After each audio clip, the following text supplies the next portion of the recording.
Asian news का कारवां आज आ चुका है अंबिकापुर। सरगुजा लोकसभा सीट का ये अंबिकापुर शहर छत्तीसगढ़ की राजनीति में एक महत्वपूर्ण स्थान रखता है। सरगुजा की सियासत कहा जाता है छत्तीसगढ़ की सरगुजा की से ही गुजरकर छत्तीसगढ़ की सियासत बनती और बिगड़ती है। सरगुजा में इस समय किस तरह के समीकरण हैं, चुनावी मुद्दे क्या हैं, इसको जानने के लिए हम इस समय पब्लिक के बीच में हैं। ये अंबिकापुर शहर का एक बहुत ही लाइव लोकेशन है जहां पर इस समय काफी लोग जुटे हुए हैं। हमारे साथ हर तबके के लोग हैं, उनसे बातचीत करेंगे और समझेंगे कि वो किन मुद्दों के साथ इस बार चुनाव में वोटिंग करने जाएंगी और किस तरह का यहाँ पर माहौल है, उस सब चीज को जानने की कोशिश करेंगे। आइए चलते हैं लोगों के बीच। ये इस चौपाटी पे खाने का आनंद लेते हुए कुछ हमारे साथ युवा हैं, इनसे समझने की कोशिश करेंगे कि वो इस चुनाव को किस तरह से देख रहे हैं और किन मुद्दों के साथ वो वोटिंग करने जाएंगे। अपन तो सबसे पहले मुद्दा यही लेंगे कि आज जो भाजपा का ये है, सबसे पहले तो जातिवाद ही नहीं समझ आ रहा है। मतलब राजनेताओं को, चाहे कांग्रेस हो या बीजेपी हो, स्वास्थ्य पे बात करे, शिक्षा पे बात करे, ये सबसे तो कोई बात ही चित नहीं है। खाली हिंदू मुस्लिम या मंदिर मस्जिद से कुछ होना नहीं है। अगर मंदिर मस्जिद के जगह में स्वास्थ्य सुविधा, रोड, हॉस्पिटल, इसके लिए बात करें तो बेटर है। क्या बात है, अंबिकापुर में अभी जो सुविधा, बुनियादी सुविधा जिनकी बात आप कर रहे हैं, स्वास्थ्य है, शिक्षा है, उनकी स्थिति कैसी पाते हैं आप? क्या मैं अंबिकापुर की बात नहीं कर रहा हूँ, मैं बात कर रहा हूँ जैसे जीएसटी की। हम लोकसभा के लिए वोट कर रहे हैं ना, जो केंद्र से सीधा सीधा बात होगा। आज कफन में जीएसटी है। एग्रीकल्चर में जैसे मैं किसान घर का हूँ, नांगर है, केजबिल है, हम खरीदने जाते तो उसमें जीएसटी लग रहा है। तो एग्रीकल्चर प्रोडक्ट में अगर जीएसटी लग रहा है, किसान आज नांगर खरीद के खेत में जा रहा है, पहले इसमें जीएसटी नहीं था। आज खातू है, डीएपी है, यूरिया है, इसमें भी जीएसटी लगने लगा है। तो किसानों का जो चीज है, जैसे नांगर है, केजबिल है, ये सब में तो नहीं लगना था। जैसे कफन है, कफन में भी आज जीएसटी लग रहा है, पहले तो ऐसा नहीं था। तो हम लोकसभा का वोट कर रहे हैं, तो मेरा तो मामला, मेरा लोकल अंबिकापुर नहीं है, हम केंद्र में बैठाने के लिए अभी वोट कर रहे हैं ना। तो मेरा तो कहना यही है कि हमारे को जैसे एग्रीकल्चर है, आज नांगर, केजबिल या खाद्य का आप ले लो, एरिया, डीओपी। जीएसटी को लेकर इनके मन में नाराजगी है। जीएसटी जिस तरह से कई अलग अलग सेक्टरों में अलग अलग तरीके से लग रहे हैं, उसके खिलाफ इनके मन में रोष है। और युवा हैं, हम उनसे जानने की कोशिश करते हैं कि उनकी मंशा क्या है और किन मुद्दों को लेकर वो इस बार चुनाव मैदान में वोट डालने के लिए जाएंगे। मेरा तो सर मेन मुद्दा है महंगाई और बेरोजगारी। जैसे जिस प्रकार का अभी महंगाई जो बढ़ गया है, उसी की अपेक्षा में मैं तो इस बार कांग्रेस को वोट दूंगा। मेरा मेन मुद्दा है कांग्रेस को ही वोट देना है। महंगाई, स्थानीय कोई मुद्दा आपके मन में नहीं है इस समय? नहीं, ऐसा कुछ नहीं है, बस महंगाई मेन है। और देखो अभी के डेट में जैसे जिस हिसाब से बेरोजगारी है, पढ़े लिखे लोग घूम रहे हैं, जैसे मैं भी 12 पास करके घूम रहा हूँ, 5 साल से नौकरी ढूंढ रहा हूँ, कुछ मिल ही नहीं रहा है। तो उसके हिसाब से, मेरे हिसाब से तो इस बार मोदी ठीक नहीं है। महंगाई, जीएसटी जैसे बड़े मुद्दे इस समय अंबिकापुर के यूथ के बीच घूम रहा है और वो इन मुद्दों को, स्थानीय मुद्दों पर ज्यादा तरजीह दे रहे हैं। उनका मानना है कि जीएसटी जिस तरह से कई सेक्टरों पे लागू है, उस पर कुछ नियंत्रण होना चाहिए, कुछ राहत मिलनी चाहिए। इसके अलावा महंगाई और बेरोजगारी भी एक बड़ा मुद्दा है। कुछ और युवा हैं हमारे साथ, उनसे बातचीत करेंगे। अभी हम अंबिकापुर के कुछ युवाओं से बात कर रहे थे, उनके लिए जीएसटी एक बड़ा मुद्दा है। उनका मानना है कि जीएसटी जिस तरह से लगा है, वो आम जनता उससे त्रस्त है। आप किस तरह से देखते हैं इसे? जब देश का विकास करना हो तो जीएसटी, पहले भी सेल टैक्स लगा करता था, अन्य टैक्सेस थे। जीएसटी में कुछ नया नहीं, हर जगह पहले भी टैक्सेस थे, आज भी टैक्सेस हैं। आप रोड का आपको काम चाहिए, रोड अच्छा चाहिए, सुविधाएं बढ़ानी है, तो सरकार बिन टैक्सेस के सुविधाएं नहीं बढ़ा सकती। जीएसटी को ठीक मानते हैं आप, वो मतलब विकास के लिए जरूरी है। इसके अलावा बेरोजगारी एक बड़ा मुद्दा और महंगाई एक बड़ा मुद्दा के तौर पर सामने आ रहा है। आप उससे किस तरह से देखते हैं? क्या बेरोजगारी, महंगाई से आप लोग त्रस्त नहीं है? बेरोजगारी मतलब एक तरह से बोल दीजिए कि देश का विकास तो हो रहा है, ठीक, मोदी जी के आने से देश 5वीं अर्थव्यवस्था की ओर चल दिया है, जो 13वीं अर्थव्यवस्था में थी 10 सालों में केंद्र में जब कांग्रेस थी, ठीक। और बेरोजगारी क्या, मतलब इनका नरेंद्र मोदी जी का पहला मोटिव है कि स्किल इंडिया, ठीक। देश का जब युवा स्किल बनेगा तो अपने आप ही वो बेरोजगारी को खत्म कर देगा, क्योंकि वो जब खुद अगर कुछ अच्छा डेवलप करके जब देगा तो अपने साथ में रोजगार भी लेके आएगा, ठीक। ग्रामीणों को भी अपना रोजगार देगा, शहरी वालों अर्बन वालों को भी रोजगार देगा। तो देश तो आगे बढ़ रहा है, बेरोजगारी दिख नहीं रही है। हम बोलते हैं कि रोजगार मिल रहा है लोगों को। रोजगार मिल रहा है, स्किल इंडिया के तहत लोग स्किल होकर खुद रोजगार देने की सक्षम हो, इस तरह की नीति बनाई जा रही है। आप लोग किस तरह से देखते हैं? आप चुनाव में किन मुद्दों के साथ वोट करने जाएंगे? देखिए, निश्चित रूप से मोदी जी, हम 10 साल से उनकी सरकार है और जितना प्रगति हमारे देश ने किया है, आज देख लीजिए गांव, गरीब, किसान, मजदूर, छात्र सब खुशहाल है। तो निश्चित रूप से अब की बार 400 पार होने वाला है, ऐसा हम सब युवा सोचते हैं।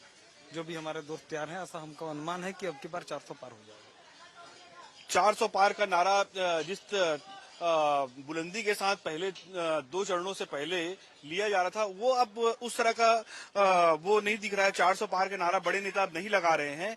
क्या वजह है इसकी, और आप क्या देखते हैं किन मुद्दों के साथ? स्थानीय कोई मुद्दा नहीं है, स्थानीय स्तर पर सब ठीक है, सिर्फ केंद्रीय मुद्दों पर चुनाव में मैदान में जाएंगे, कुछ स्थानीय मुद्दे भी हैं? नहीं, देखिए, मुद्दा जो है हमारा घोषणा पत्र, मतलब बीजेपी का घोषणा पत्र जो आ चुका है और काफी अच्छा ही है घोषणा पत्र। अब इस मुद्दे, ये मत सोचिए कि 400 पार नहीं हो, तो बिल्कुल होगा 400 पार। इसमें कोई शक नहीं है कि 400 पार नहीं होगा, बिल्कुल होगा 400 पार। बिना झिझक के बहुमत के बीजेपी सरकार बनाएगी और एनडीए का 400 पार होना निश्चित ही है।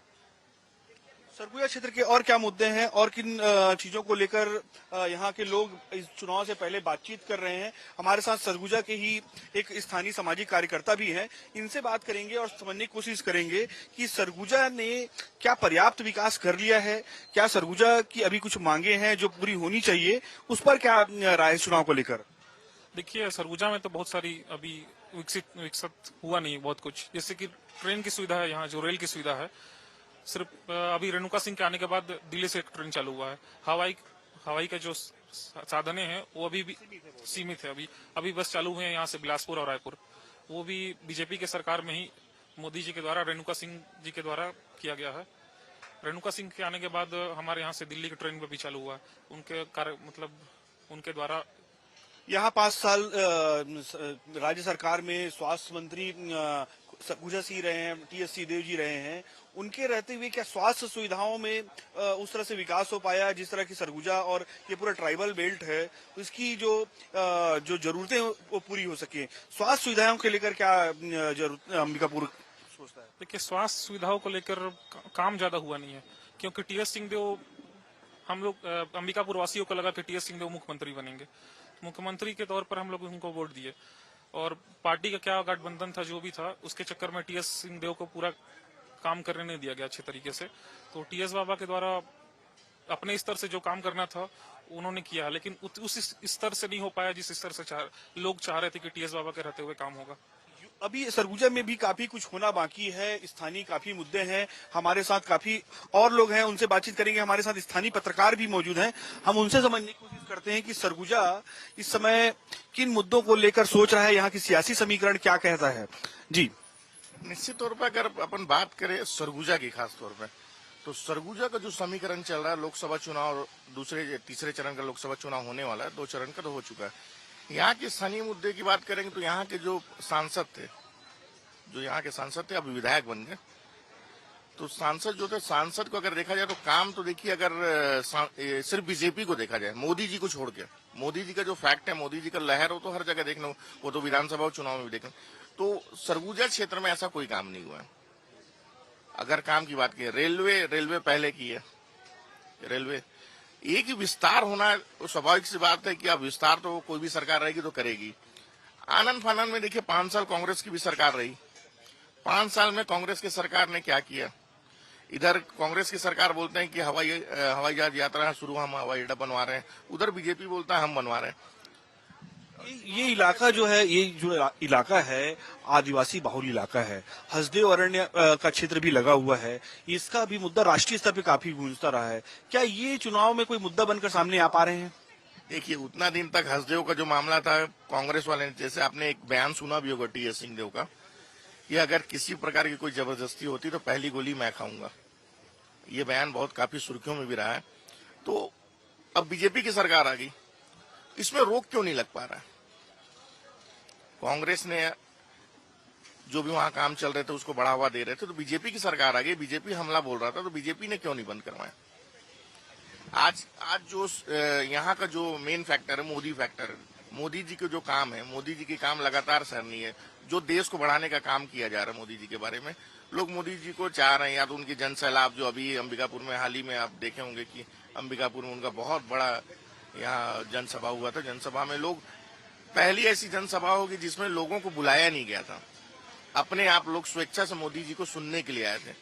ये मोदी, ये अंबिकापुर वही जगह है जब 2013-14 में नरेंद्र मोदी देश के प्रधानमंत्री के तौर पर भाजपा के घोषित उम्मीदवार के तौर पर एक पूरे देश में भ्रमण कर रहे थे। तब लाल किला बनाकर अंबिकापुर ने संकेत दिया था कि प्रधानमंत्री के लिए ये उपयुक्त व्यक्ति हैं, इनको चुना जाएगा। एक देश में बड़ा मैसेज अंबिकापुर से गया था। अंबिकापुर एक देश की नब्ज को पहचानने वाली जनता यहाँ निवास करती, काफी जागरूक जनता है, सियासी रूप से बहुत समझदार लोग यहाँ पे निवास करते हैं। बहुत सारी मुद्दे हैं यहाँ पर, हमसे जानने की कोशिश करेंगे कि इस बार चुनाव में उनका क्या मुद्दा रहेगा, इस बार लोकसभा चुनाव में वो किन मुद्दों को लेकर वोटिंग करने जाएंगी। जी भैया देखिए, मुद्दा तो विकास बोलते हैं, मुद्दा तो हमको विकास दिख रहा है, भाजपा गवर्नमेंट दिख रहा है।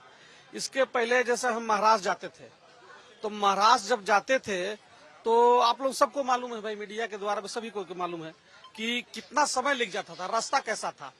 और आज रायपुर की दूरी देख लीजिए, महाराष्ट्र की दूरी देख लीजिए। हम तो सुबह निकलते हैं, उधर फोन आता है, हमारी सिस्टर रहती है, तो पता चल रहा है कि शाम को हम वहां पहुंच गए। आज ट्रेन की स्थिति क्या था, आज वंदे भारत जो चल रहा है ट्रेन, वो कोई सोचा था कि वैसा होगा?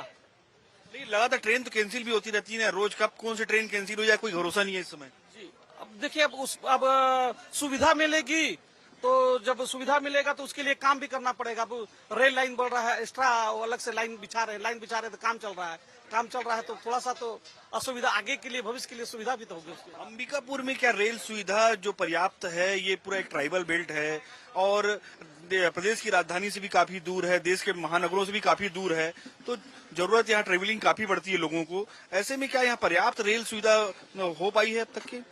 रेल सुविधा पर्याप्त तो बोलेंगे तो पहले से तो बहुत हुआ है, अब भाजपा गवर्नमेंट में भी हुआ है। पहले तो यहाँ थी ही नहीं, कुछ विश्रामपुर जाना पड़ता था, है ना। आज जो रेल लाइन चालू हुआ है दिल्ली वाला, आज अचानक में मैं एक बार गया था और सुबह ग्वालियर में खड़ा था, तो अंबिकापुर वाली ट्रेन निजामुद्दीन, तो कितना अच्छा लगता है। तो हम लोग तो ख्वाब में थे भाई, सब कहाँ सोचते थे कि अंबिकापुर से कभी दिल्ली ट्रेन चलेगा। आज यही भाजपा का गवर्नमेंट में कि यहाँ से दिल्ली डायरेक्ट ट्रेन चालू हो गई है। ठीक है, अभी जो गवर्नमेंट आएगी, हमारा सोच रहेगा कि उसमें और विस्तार हो। आज जैसे फ्लाइट की सुविधा है, फ्लाइट भी एक ख्वाब है, लेकिन अभी तो देखे हैं कि जो हुआ है, शायद चुनाव के बाद वो भी चालू हो जाएगा। अभी चीजें आकार ले रही हैं, लेकिन अभी मंजिल काफी दूर है, विकास अभी और होना बाकी है। किन मुद्दों को लेकर, भाई साहब आप भी अंबिकापुर के जागरूक नागरिक हैं, किन मुद्दों को लेकर इस बार आप चुनाव में जा रहे हैं? देखिए, ये आम चुनाव है और ये देश का चुनाव है। स्थानीय जो भी चुनाव होते हैं वो प्रदेश के चुनाव होते हैं, ये देश का चुनाव है। और मैं समझता हूं कि 10 साल से देश का बागडोर अच्छे हाथ में है। देश के प्रधानमंत्री 10 साल पहले जो प्रधानमंत्री थे, उनके कार्यकाल में 2G घोटाले से लेकर कॉमनवेल्थ घोटाले, दुनिया भर के घोटाले हुए। और मुझे एक वाकया याद आता है, आप सबको बताना चाहता हूं। 2014 के पहले जो प्रधानमंत्री थे, वो जब संयुक्त राष्ट्र संघ गए तो वहां पाकिस्तान के प्रधानमंत्री नवाज शरीफ ने कहा था कि ये भारत के प्रधानमंत्री यहाँ देहाती औरत की तरह आकर रोते हैं हमारे खिलाफ, पाकिस्तान के खिलाफ। तो वो चीज छुपती थी कि हमारे देश के प्रधानमंत्री को देहाती औरत कहा जाता है। आज देश का प्रधानमंत्री एक ऐसा शख्स है जो रूस और यूक्रेन का युद्ध हो रहा है, तो अमेरिका का राष्ट्रपति कहता है कि उस युद्ध को कोई रुकवा सकता है तो नरेंद्र मोदी है। तो उस चीज का गर्व होता है। मैं समझता हूं देश का बागडोर अच्छे हाथों में है। सरगुजा, जहां तक आपने सरगुजा की बात की, सरगुजा ठीक है, हम वनांचल क्षेत्र में रहते हैं, थोड़ा विकास से हम पीछे हैं, लेकिन एक समय थी कि अंबिकापुर के लिए रेल सपना था। उस रेल के सपना को पूरा किया था स्वर्गीय अटल बिहारी वाजपेयी जी ने, जो हमारे छत्तीसगढ़ राज्य के निर्माता भी हैं। और उसके बाद उस रेल का दूसरा सपना हमारे मोदी जी के राज में ही पूरा हुआ। अंबिकापुर जैसे 10,000 शहर होंगे भारत में, मुझे नहीं लगता 10,000 शहरों से दिल्ली डायरेक्ट ट्रेन जाती होगी। हमारे अंबिकापुर से दिल्ली डायरेक्ट ट्रेन जाती है, ये हमारे लिए गौरव की बात है। दूसरी बात, यहाँ पे एयरपोर्ट है जो लंबे समय से है, बहुत पहले से, इंदिरा गांधी जी भी उसमें उतर चुकी हैं। उस एयरपोर्ट का पैमाना वैसा नहीं था जिसपे रोज विमान उतर सके, तो उस एयरपोर्ट को सुधार किया गया। अभी आचार संहिता के पहले उसके लाइसेंस की प्रक्रिया भी पूरी हो गई है।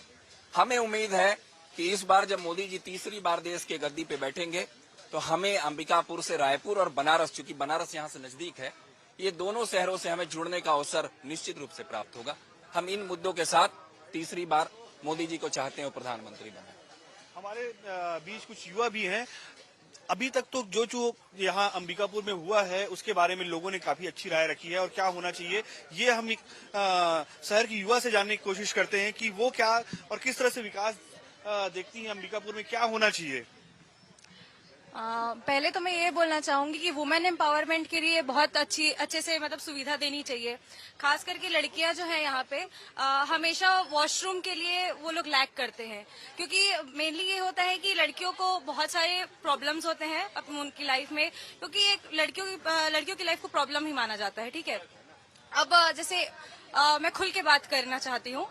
जैसे मेंस्ट्रुअल साइकिल हो गए, किसी भी लेडीज को अगर मेंसेस आ रहे हैं तो वो सेफ फील नहीं करती है पब्लिक में कि वो किसी भी वॉशरूम में जाके उसको यूज कर सके। यहाँ पे वॉशरूम क्लीन होने चाहिए। और जैसे कि दूसरे सिटीज में हम देखते हैं कि पिंक टॉयलेट की भी व्यवस्था है, तो चाहते हैं कि जैसे पब्लिक एरिया है, जैसे कि अंबिकापुर के वाटर पार्क हो गए, ऑक्सीजन पार्क हो गए, चौपाटी हो गई, यहाँ पे पिंक टॉयलेट की सुविधा देनी चाहिए। और वुमेन एम्पावरमेंट के लिए मैं ये बोलना चाहूंगी कि जो लड़कियां हैं वो कहीं पे भी सेफ फील नहीं करती है। खास करके कुछ एरियाज अंबिकापुर में ऐसे हैं जो कि जंगल एरिया बोला जाता है। उस जंगल एरिया में मतलब थोड़ी सी पेट्रोलिंग की जाए और सुविधा बढ़ाया जाए, जिसकी वजह से लड़कियां जो है आने जाने में सेफ फील करे। और कॉलेजेस में भी ऐसा होता है कि पढ़ाई से भी रिलेटेड बहुत सारी चीजें होती है, कॉलेजेस में भी साफ सफाई की सुविधा नहीं है। और दूसरी चीज ये है कि हम लोग बाहर से पढ़ने आ रहे हैं यहाँ पे, तो हॉस्टल्स की उतनी सुविधा नहीं है। और अगर कॉलेजेस के अंदर भी जो हॉस्टल्स है उसमें भी बहुत सारी फैसिलिटीज नहीं पाई जा रही है, खान पीने में बहुत दिक्कत जाती है। आपने मासिक धर्म की बात की। आपको पता है संसद में एक मांग उठी थी कि जब मासिक धर्म हो तो महिलाओं को, जो जॉब करने वाली महिलाएं हैं, उनको छुट्टी देनी चाहिए, एक लीव की प्रावधान होनी चाहिए, जिसे मोदी सरकार ने खारिज कर दिया था, स्मृति ईरानी ने ही खारिज कर दिया था। ये कोई समस्या नहीं है, ये नेचुरल की। इस पर क्या कहना चाहेंगे आप, ये होना चाहिए या नहीं होना चाहिए?